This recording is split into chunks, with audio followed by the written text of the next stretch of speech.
Le récit se trouve dans 1 Roi chapitre 20. On découvre un champ de bataille sur une colline.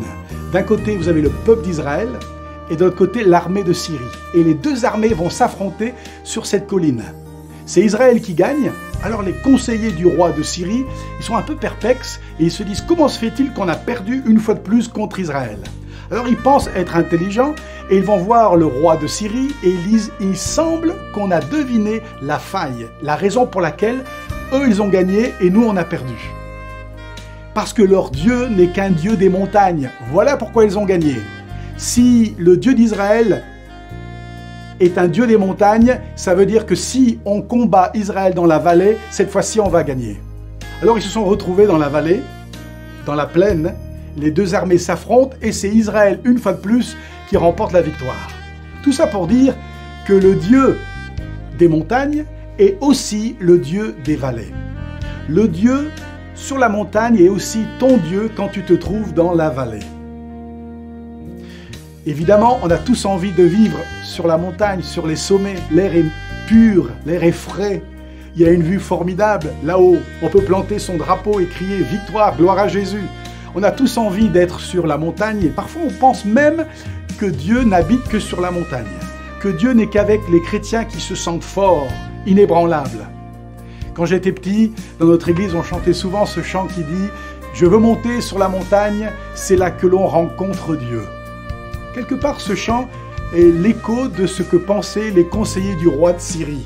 Ils pensaient que Dieu n'était que sur la montagne. Eh bien non, le Dieu de la montagne est aussi ton Dieu quand tu te trouves dans la vallée. La montagne, on a tous envie de vivre sur la montagne.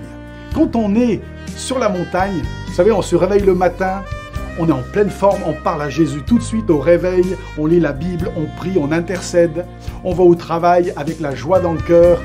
Nos collègues de travail, ils voient dans notre visage qu'on aime Jésus, qu'on est amoureux de Jésus, on parle de lui partout, même si on n'est peut-être pas autorisé à le faire.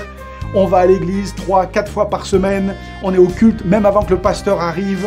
Quand on prie pour les malades, ils sont guéris, Dieu exauce nos prières, on se sent fort mentalement, spirituellement, physiquement, comme s'il n'y a rien qui peut nous arrêter. Sur la montagne. On aimerait y vivre tout le temps, sur la montagne. Mais la réalité, c'est qu'il y a aussi une vallée. Et parfois, les vallées, elles sont sombres. Le Dieu des montagnes est aussi le Dieu de nos vallées. Souvent, ceux qui sont dans la vallée, ils n'ont pas trop envie de dire aux autres qu'ils se trouvent justement dans une vallée, dans une impasse, dans des périodes difficiles de leur vie, où ils n'ont pas les réponses à toutes leurs questions. La vallée. C'est quoi le nom de ta vallée? Peut-être que c'est la maladie. Ça fait des années que tu souffres dans ton corps, tu as tout essayé, et tu te dis « Mais Dieu m'a abandonné. Pourquoi je souffre de cette façon dans mon corps depuis si longtemps ?» J'ai une amie qui habite en Afrique du Sud. Elle s'appelle Vanessa et elle souffre depuis des années de fibromyalgie, des douleurs constantes, 24 heures sur 24. Et puis elle m'a écrit ce mail il y a quelque temps, elle me dit ceci: « Les embrassades de notre Papa Céleste sont encore meilleures dans la vallée, si nous ne perdons pas de vue de qui est notre berger. Beaucoup craignent la vallée et pourtant, il n'y a rien à craindre. » Et ça vient d'une femme qui souffre. C'est pas de quelqu'un qui est sur la montagne, c'est de cette femme qui souffre depuis des années dans son corps, dans la vallée, et qui nous encourage. Peut-être que c'est une souffrance intérieure que personne ne voit.